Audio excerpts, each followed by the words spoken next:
Harambe YouTube, how you doing? This is Charles here, and in today's video I want to talk about a series from Boom Studios that was recently released, and you can actually buy it in individual comics. I'm not sure if the trade paperback is available yet, but it is called Vicarious. It is a 5-issue run from Boom Studios in 2025, and how it relates to a current phenomenon of IRL streaming. That is a very popular form of creating streaming content that, quite frankly, I am perplexed by. These guys, they go out, they live their lives, they walk around, they go to parties, they do whatever, and they film themselves. Some of them 24 hours a day, and people tune in just to watch these dudes exist. And I never understood it. I mean, I am a YouTube addict. I make YouTube videos. I watch YouTube most of the day. It's a great way to see niche content that you can curate. And a recent event that happened that has been all over the news is what happened with Raja Jackson, Rampage Jackson's son, at the independent wrestling event. Where he attacked brutally a professional wrestler over a misunderstanding and prodding from his IRL streaming chat. Yeah, I'm not going to rehash the whole thing. I did a video on it on my channel. If you go to the Nerd News Now playlist on my channel, you'll get a full breakdown of what happened and the things that I noticed that may have led to it happening. But the part that really stuck out to me and really haunted me outside of the actual attack being caught was there were about 2 hours I would say where during the wrestling event where Raja was sitting in the front row, and now they had prearranged to make him part of the show when he was going to do a run-in spot, and in the middle of this match. And what a run-in spot is, you run in, you do a little interference, you work, which means to pretend to fight. Maybe you work a few punches, you throw a guy safely, and you get out the ring. And the whole time the match is going on, Raja knows he's going to get a tap on his shoulder when it's his time to run in and work some punches. But during the wrestling event, he was still IRL streaming. And you saw him rocking back and forth, getting agitated. And you could hear him because not only was he live streaming, of course, and had somebody videotaping him, but he had a mic on his person to communicate. And I was thinking to myself, when I saw this behavior, I'm like, that's a very disturbing looking behavior. And as he was talking, you couldn't hear what was being said via the chat because it was all text based. But he was responding more and more angrily. Saying, oh, you're going to call me a bitch? Okay, well, I'm going to get in the ring. I'm going to show you what's going on. And it went from, him just kind of brushing off some heckling from his online chat to, by the end of it, being irate and literally asking for a bounty to hurt the guy. At one point he tells the chat, okay, how many subs am I going to get for knocking him out? 50 subs. 50 subs to knock him out. And so he went from being in a mindset of working with this guy, being part of the show, to getting wound up, and you got to see it all in real time because he streamed it, and it's still available as last I heard on his site. And even if you can't get the original video, there are countless streams, and you see him getting agitated by these people. And the thing that struck me is the people that were agitating him, they knew that he was a hothead. He was in a volatile situation. What do they get out of pushing him to that point? And it kept reminding me of something that I recently either read or saw on TV, and then it clicked for me. The series Vicarious.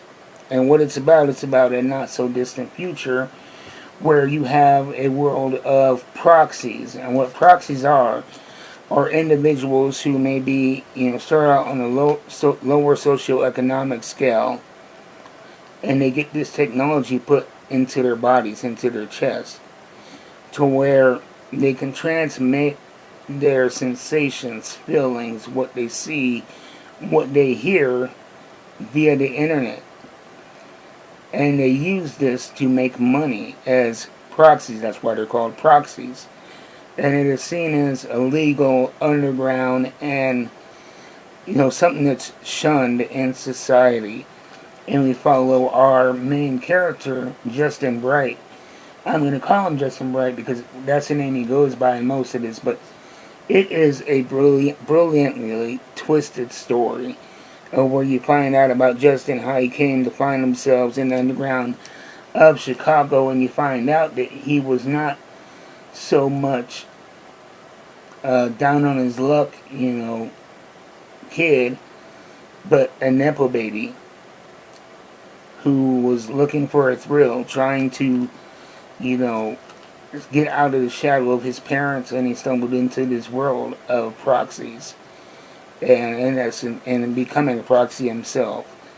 And I'm not going to tell you too much more about the story because it's something that I think you would really enjoy. It's a brilliant story. It involves so many different twists and turns, but it's all logical. And it's only 5 issues. I have 6 in my hand because I got 2 copies of number 1, 2 alternate covers here. Got this cover and this cover. But it's a very interesting allegory into things like adult entertainment work and other things in that scope, and the illicit substance scene and society, and how society, on one hand, we shun these people, but on the other hand, the same people and politicians that are trying to shove this underground are the same people keeping it afloat. And the interaction that you see with Raja when he's sitting there angrily, letting these texts, and he keeps engaging because he knows that engagement is going to lead to more donations and more viewers. And at the same time, what it's doing to his mind, and getting him amped up, and it's something that you see in these proxy experiments. And they start off, it could be something as innocent as taking a walk around a particular city or trying bungee jumping. But it can go from that to the very risky and obscene. And these people, it becomes not even so much about the experience anymore, but the control of the proxy. And that is what I saw happening in real life.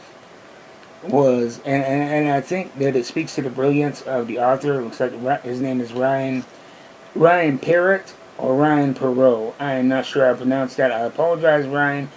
But I was amazed at how he captured the essence and the reality of IRL streaming, and how these people, they donate to these streamers and they live vicariously through them, and while they're not having the same tactile feelings that you get in this comic book, they do get that rush. And I guarantee you that when Raja went into the ring and ruined his and that wrestler's life, yeah, I'm sure there were people that were horrified, but there were people that got a chuckle out of the fact that their comment caused such a situation.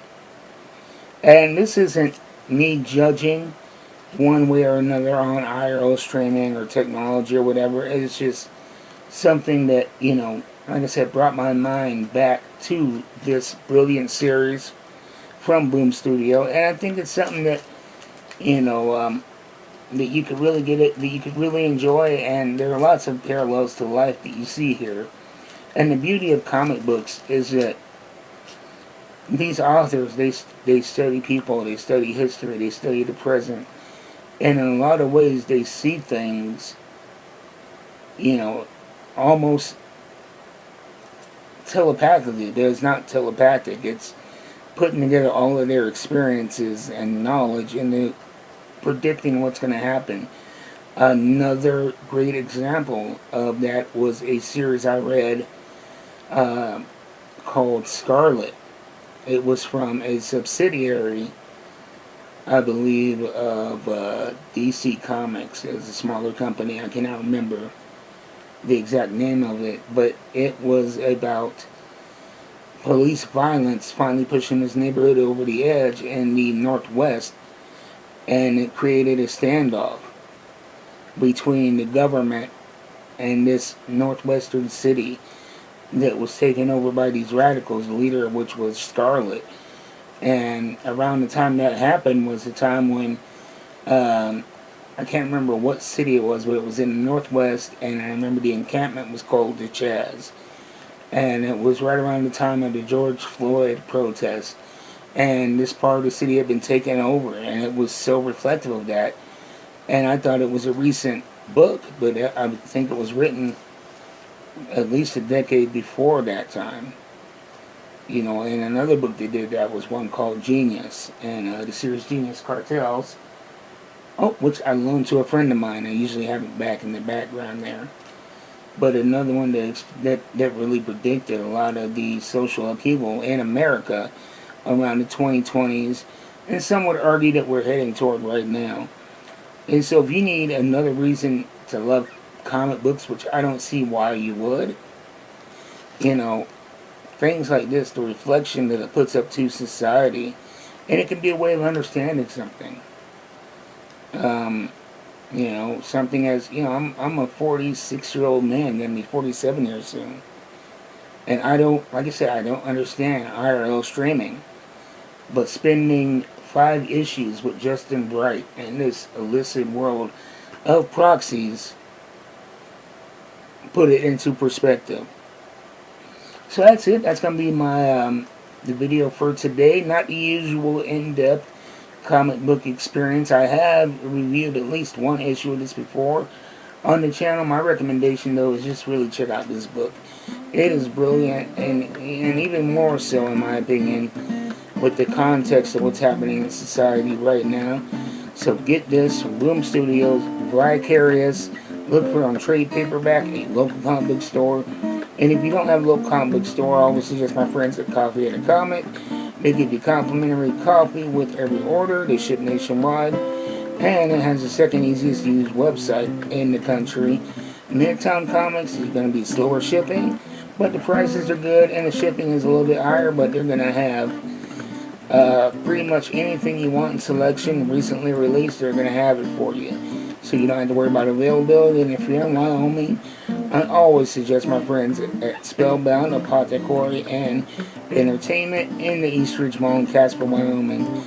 Great prices, great service, and you get to support a great local business. Tell Steve I said hi. You guys be easy. I'll see you next time.